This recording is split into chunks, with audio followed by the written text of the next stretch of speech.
Welcome welcome dear student. আগামী পরশু যাদের মাইক্রোবায়োলজি রিটেন এক্সাম তাদের সবার জন্য শুভকামনা।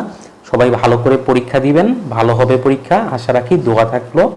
এখন আর আমাদের নতুন কোনো টপিক পড়ার সময় নাই, যে যতটুকু পড়েছি ততটুকুই আমরা রিভাইজ করব। আজকে থেকে নতুন এই 2 দিন আমরা যদি নতুন পড়া পড়তে যাই তাহলে যে পড়াগুলো আমরা পড়েছি সেগুলো আমরা গুলায় ফেলবো, সেগুলো আমরা রিটেনে লিখতে পারবো না। ভাইবার জন্য আমাদের প্রচুর পড়তে হবে, সামনে যেহেতু ভাইবা, কিন্তু পরশু দিনের পরের দিন যেহেতু আমাদের রিটেন এক্সামের জন্য কিছু টপিক আছে যেগুলো আমাদের পড়তেই হবে, মাস্ট নো, সেগুলো আমাদের বাদ দেওয়া যাবেই না। সেই রকম কিছু টপিক নিয়ে আমরা আজকে আলোচনা করব 5-6-7 মিনিট। এরপর আপনারা এই টপিক ধরে ধরে পড়ার চেষ্টা করবেন। রিটেন এক্সাম কোশ্চেন এমন আসবে 80-90% একেবারেই কমন কোশ্চেন, সবাই পারবেন, যারা একটু পড়াশোনা করেছেন সবাই এটার ফুল অ্যান্সার করতে পারবেন। আর 10-15 মার্কের যে কোশ্চেনগুলো আসবে সেগুলা হয়তো রিলেটেড কোশ্চেন থাকবে, যে আমি আগে পড়ছি ওই পড়ার মধ্যে থেকে ধারণা থেকে লিখতে হবে, অথবা কিছু আইডিয়া থেকে লেখা লাগতে পারে, কিন্তু ম্যাক্সিমাম কোশ্চেনই আমাদের কমন কোশ্চেন আসবে। যে কমন কোশ্চেনগুলো আসবে বা যে মাস্ট নো টপিকগুলো আমাদের পড়তেই হবে সেইগুলা সম্পর্কে একটু ধারণা দিব, সেগুলো টপিকগুলোর নামও একটু দেখাবো।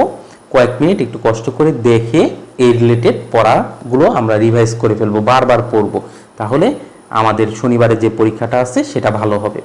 ওকে, মাস্ট নো টপিকের রিটেনের জন্য প্রথমেই আমাদের যেহেতু মাইক্রোবায়োলজি পরীক্ষা, মাইক্রো অর্গানিজমের ডেফিনেশন লাগবে, এর এক্সাম্পল লাগবে। ডেফিনেশনটা পড়বো, কয়েকটা এক্সাম্পল পড়বো, 3-4টা এক্সাম্পল পড়লেই হয়ে যাবে। তারপর হলো মাইক্রোবায়োলজির ডেফিনেশন পড়বো, এর ব্রাঞ্চগুলো পড়বো। মাইক্রোবায়োলজির ডেফিনেশনটা পড়ার পরে এর কি কি ব্রাঞ্চ আছে সেটা সম্পর্কে জানবো। তারপর মাইক্রোবের ডেফিনেশন পড়বো, এক্সাম্পল পড়বো। প্যাথোজেনের ডেফিনেশন, এক্সাম্পল। ব্যাকটেরিয়ার ডেফিনেশন এন্ড এক্সাম্পল। আর ব্যাকটেরিয়ার যেটা সবচেয়ে বেশি গুরুত্বপূর্ণ ডেফিনেশনের সাথে সাথে এর ক্লাসিফিকেশনটা। মিডিয়ার ডেফিনেশন পড়বো, মিডিয়ার ক্লাসিফিকেশন পড়বো। তারপর কালচারের definition, characteristic of ideal culture, এটা খুবই গুরুত্বপূর্ণ, এটা গতবারও আমাদের এক্সামে এসেছিল। আমাদের গতবারের যে এক্সামে কোশ্চেনটা এসেছিল সেটার থেকেই অনেক 60-70% কমন পড়বে, সেইগুলা পড়বো। সাথে যেই টপিকগুলা সাথে আসার মতো আছে আমরা সেগুলা রিলেটেড করে পড়বো। তারপর হলো আমাদের এই কালচারের স্টেপগুলো পড়বো। ওকে, তারপর আমরা স্টেরিলাইজেশন, ডিসইনফেকশন, এসেপটিকের ডেফিনেশন পড়বো। এই 3টা ডেফিনেশন থেকে একটা অবশ্যই আসবে, স্টেরিলাইজেশন, ডিসইনফেকশন, এসেপসিস। ওকে, তারপর হলো ডিফারেন্ট মেথড অফ স্টেরিলাইজেশন। স্টেরিলাইজেশনের যে ফিজিক্যাল কেমিক্যাল মেথডগুলো আছে সেই মেথডগুলা সবগুলা মেথড আমরা পড়বো এবং এক্সাম্পল সহ পড়বো। আরেকটা কোশ্চেন অবশ্যই আসবে, যেটা হলো ইপিআই এর ডেফিনেশন, এর অবজেক্টিভ মানে রুল, আমাদের জীবনে কি কাজে লাগে ইপিআই, বা এম কি, কেন EPI expanded programme on immunisation কেন করতেছি, এর উদ্দেশ্যটা কি, যেভাবেই লেখুক উত্তর একটাই, অবজেক্টিভ, রুল, এম, যেটাই বলো উত্তর একটা হবে। তারপর হলো লেটেস্ট ইমিউনাইজেশন ইন বাংলাদেশে ইমিউনাইজেশন বর্তমানে কয়টা, কিভাবে দেওয়া হয়, কোন কোন মান্থে দেওয়া হয়, এটা আমরা পড়বো। তারপর ভ্যাকসিনের টাইপ অ্যান্ড এক্সাম্পল পড়বো। আর লাইভ অ্যাটেনুয়েটেড ভ্যাকসিনের অ্যাডভান্টেজ অ্যান্ড ডিসঅ্যাডভান্টেজ, এটা কতবারও এসেছিল, এবারও আসার পসিবিলিটি অনেক বেশি। হসপিটাল অ্যাকোয়ার্ড ইনফেকশন, এটা পরীক্ষায় আসবেই। হসপিটাল অ্যাকোয়ার্ড ইনফেকশনের ডেফিনেশন, রুট অফ ট্রান্সমিশন, কিভাবে ট্রান্সমিশন হয়, আর হলো প্রিভেনশন। আর হসপিটাল অ্যাকোয়ার্ড ইনফেকশনের মধ্যে টাইমটা ওই যে 48 আওয়ার, আফটার 48 আওয়ার, এই টাইমটা খুব গুরুত্বপূর্ণ, এটা আমরা লিখবো যখন খেয়াল করবো এটা আমরা লিখতেছি কিনা। আর স্টেরিলাইজেশনের সময় স্টেরিলাইজেশন ডেফিনেশনেরতে অ্যাবসোলিউট প্রসেস, এই কথাটা আমরা অবশ্যই লিখবো। তারপর হলো টক্সিন, অ্যান্ডোটক্সিন, এক্সোটক্সিনের ডেফিনেশন পড়বো। আর এক্সোটক্সিন আর অ্যান্ডোটক্সিনের ডিফারেন্স পড়বো, পরেও আমি এটা লিখে দিচ্ছি। তারপরে ডিফাইন ইমিউনিটি, অ্যান্টিবডি, অ্যান্টিজেন, এই 3টার থেকে একটা ডেফিনেশন অবশ্যই আসবে, ডিফাইন ইমিউনিটি, অ্যান্টিবডি, অ্যান্টিজেন। ইমিউনোগ্লোবিনের ডেফিনেশনটা পড়বো, ইমিউনোগ্লোবিনের টাইম পড়বো, ইমিউনোগ্লোবিনের 5টা type, immunoglobin G, immunoglobin M, immunoglobin A, immunoglobin D, immunoglobin E, এই 5টা টাইপ আমরা পড়ে ফেলবো শুধু নামগুলা। Difference between active and passive immunity, এই কোশ্চেনটা গতবার এসেছিল। এইবার খুব বেশি আসার পসিবিলিটি আছে difference between acquired and innate immunity. তাহলে অ্যাক্টিভ অ্যান্ড প্যাসিভ ইমিউনিটি এটাও পড়বো আমরা, সাথে অ্যাকোয়ার্ড অ্যান্ড ইনেট ইমিউনিটি এটা পড়বো, এটা আসার পসিবিলিটি অনেক বেশি। তারপরে ডিফারেন্স বিটুইন অ্যান্ডোটক্সিন এক্সোটক্সিন, আর এটা হলো difference between gram positive and gram negative ব্যাকটেরিয়ার সেল ওয়ালের ডিফারেন্সটা আমরা পড়বো। এটা যদি আমরা ফিগারটা আঁকাই দিতে পারি গ্রাম পজিটিভ এবং গ্রাম নেগেটিভ ব্যাকটেরিয়ার সেল ওয়ালটা, তাহলে আরও বেশি আমাদের ইফেক্টিভ হবে, মার্ক ক্যারি করবে বেশি।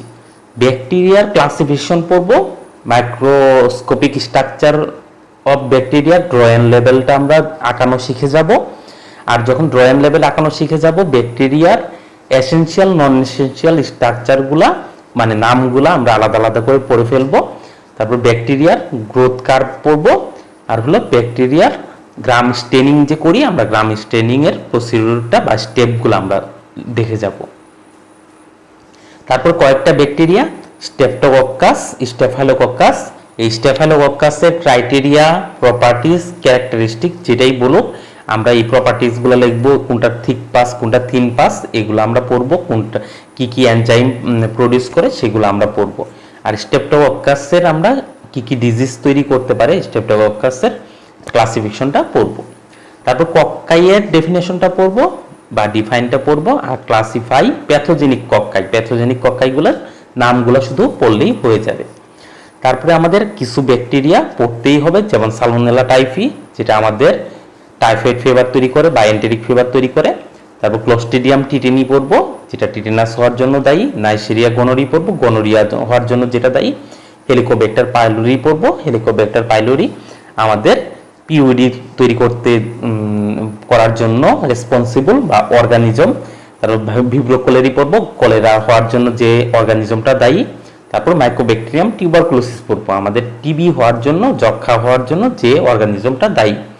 এগুলো আমাদের বাংলাদেশে কমন কিছু ডিজিজ, যেগুলো পরীক্ষায় অবশ্যই আসবে, পরীক্ষায় যেগুলো আসে সেগুলো কমন ডিজিজগুলো আসে। তাহলে ব্যাকটেরিয়া থেকে আসলে এর মাঝেই কোনো না কোনো ডিজিজ আসবে।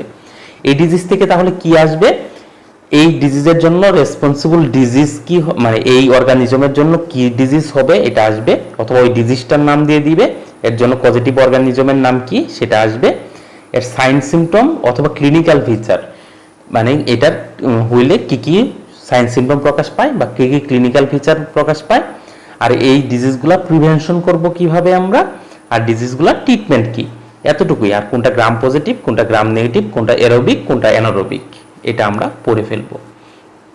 তারপরে হলো সেক্সুয়াল ট্রান্সমিটেড ডিজিজগুলোর নাম পড়বো, আমাদের অন্তত 5টা সেক্সুয়াল ট্রান্সমিটেড ডিজিজের নাম পড়বো, এর পজিটিভ অর্গানিজমের নাম পড়বো।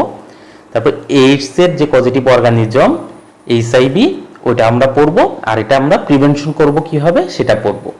তারপর ডিএনএ ভাইরাস, আরএনএ ভাইরাস, 5টা ডিএনএ ভাইরাসের নাম শিখবো, 5টা আরএনএ ভাইরাসের নাম শিখবো মিনিমাম। তারপর ডেঙ্গু থেকে আমরা পড়বো ওই আগের মতোই, ডেঙ্গুর জন্য যে ভাইরাসটা দায়ী সেই ভাইরাসটার নাম, ডেঙ্গু ভাইরাস হইলে কি কি সাইন সিমটম প্রকাশ পায় বা ক্লিনিক্যাল ফিচার প্রকাশ পায়, ডেঙ্গু কিভাবে আমরা প্রিভেনশন করতে পারবো, আর ডেঙ্গুতে আমরা নার্সিং কেয়ার কিভাবে নিব সেটা আমরা পড়বো। ওই কোভিডের ক্ষেত্রেও একই, কোভিডের পজিটিভ অর্গানিজম, কোভিডের রুট অফ ট্রান্সমিশন, কিভাবে রুট অফ ট্রান্সমিশন হয় একজনের কাছ থেকে আরেকজনের যায়, কোভিড কিভাবে প্রিভেনশন করতে পারি, এই কয়েকটা কথা অবশ্যই পড়বো। এগুলো যদি ইকিউ কোশ্চেন আসে, 10 মার্কের কোশ্চেন আসে, তখন আমরা ডিটেলস লিখে দিব। তারপর হেপাটাইটিস থেকে লিখবো, হেপাটাইটিসের টাইপগুলা পড়ে ফেলবো, 5টা টাইপ যে আছে ABCDE সেটা পড়বো। রুট অফ ট্রান্সমিশন, হেপাটাইটিস কোনটা, A আর E, ওয়াটারবোর্ন ট্রান্সমিশন অথবা ফিকোরাল রুট ট্রান্সমিশন, আর BCD এটা হলো সেক্সুয়াল ট্রান্সমিটেড হয়, ভার্টিক্যাল ট্রান্সমিটেড হয়, ব্লাড ট্রান্সমিটেড হয়। এটার মধ্যে বি আসার সম্ভাবনা সবচেয়ে বেশি, বি আসলে বি এর প্রিভেনশন কিভাবে করব সেটা আমরা পড়ে ফেলবো। তারপর ইনফ্লুয়েঞ্জা ভাইরাস সম্পর্কে দেখব, ইনফ্লুয়েঞ্জা ভাইরাস কি রোগ তৈরি করে, এই রোগ হইলে আমাদের সাইন সিমটম কি হবে, ট্রিটমেন্ট কি। মিজেলস আর মামস থেকে শুধুমাত্র কমপ্লিকেশন পড়ব, মিজেলস মামস হলে কি কি কমপ্লিকেশন হয় সেটা শুধু আমরা পড়ব। ওকে, তারপর হলো ফাঙ্গাসের ডেফিনেশন পড়ব, ফাঙ্গাসের ক্লাসিফিকেশন পড়ব, মরফোলজিক্যাল ক্লাসিফিকেশন অফ ফাঙ্গাস এটা পড়ব, এটাও গতবারও এসেছিল। তারপর ফাঙ্গাস থেকে একটা যদি ফাঙ্গাসের ডিজিজ আসে সেটা হলো ক্যান্ডিডিয়াসিস। ক্যান্ডিডা এলবিকান্সের জন্য হয় ক্যান্ডিডিয়াসিস, ওরাল ক্যান্ডিডিয়াসিস হয়, আর ভেজানাল ক্যান্ডিডিয়াসিস হয়। ভেজানাল ক্যান্ডিডিয়াসিস আর একটা নাম ভেজানাল মোনিলিয়াসিস, আর ওরাল ক্যান্ডিডিয়াসিস বা ওরাল থ্রাশ, এইটা আমরা পড়ে ফেলবো। এই ফাঙ্গাসের ক্ষেত্রেও একই, পজিটিভ অর্গানিজমের নাম, ডিজিজটার নাম, এটার সাইন সিমটমটা, এটা প্রিভেনশন করব কিভাবে। আমাদের মাইক্রোবায়োলজিতে ডিজিজগুলো শুধু এই কয়েকটা জিনিস পড়লেই হবে, পজিটিভ অর্গানিজম, ডিজিজটার নাম, সাইন সিমটম, ডিজিজটা প্রিভেনশন করব কিভাবে। আর যে অর্গানিজমটা হবে সেটা কি ব্যাকটেরিয়া, ভাইরাস নাকি ফাঙ্গাস, এটা gram positive, gram negative, aerobic, anaerobic, তাহলেই হয়ে যাবে। আর প্যারাসাইট থেকে পড়বো, প্যারাসাইটের ডেফিনেশন, প্যারাসাইটের ক্লাসিফিকেশন। প্যারাসাইটগুলো যেহেতু আরেকজনের উপর বসবাস করে, হোস্ট ডিপেন্ডেন্ট, মানে আমাদের উপর প্যারাসাইটটা আসলো তাহলে আমরা সেখানে হোস্ট। তারপর হলো 5 কমন প্যারাসাইটিক ডিজিজ এবং পজিটিভ অর্গানিজম, এটা আমরা পড়বো 5টা প্যারাসাইটিক ডিজিজের নাম এবং ওই ডিজিজটা কোন অর্গানিজমের জন্য হচ্ছে সেটার নাম পড়বো। তারপরে হলো আমরা ইন্টেস্টাইনাল প্যারাসাইটিক ডিজিজ পড়বো, মানে আমাদের পেটে ইন্টেস্টাইনের মধ্যে কোন প্যারাসাইট ডিজিজগুলো হয় এটারও আমরা 5টা পড়ার চেষ্টা করব। ওই 5টাই মোটামুটি, ওই 5টাই কাছাকাছি পড়ার চেষ্টা করব। আর ইন্টেস্টাইনাল প্যারাসাইটগুলো আমরা কিভাবে প্রিভেনশন করি। আমাদের ম্যাক্সিমাম ডিজিজের প্রিভেনশনের ক্ষেত্রেই একটা মূল কাজ হলো হাইজিন মেনটেন। তাহলে আমরা যদি হাইজিন মেনটেন করি, মানে খাওয়ার আগে হাত ধুই, টয়লেট করার পরে হাত ধুই, খাবারগুলা ঢেকে রাখি, খাবার বিশুদ্ধ পানি দিয়ে রান্না করি, খাবার রান্না করার আগে ভালো করে ধুয়ে নেই, তাহলে আমাদের ইন্টেস্টাইনাল যে কোনো ডিজিজই প্রিভেনশন হতে পারবে। তাহলে ইন্টেস্টাইনাল যে কোনো ডিজিজই আসলে আমরা প্রিভেনশন একই কথা লিখে দিতে পারবো। আমাদের পড়া এই পর্যন্তই, অল্প পড়া কিন্তু গুছিয়ে পড়বো এবং অন্তত 2-3বার রিভাইজ দিয়ে যাওয়ার চেষ্টা করব। যেহেতু মাইক্রোবায়োলজিতে অনেক কঠিন কঠিন নামগুলো আছে, এগুলা বানানগুলা একটু দেখে পড়ার চেষ্টা করব, মেমোরাইজ করার চেষ্টা করব এবং বুঝে অ্যান্সার দেওয়ার চেষ্টা করব। যতটুকু চাইছে ততটুকু অ্যান্সার দিব, আর ইকিউগুলা সুন্দর করে আমরা অ্যান্সার দিয়ে ফেলব।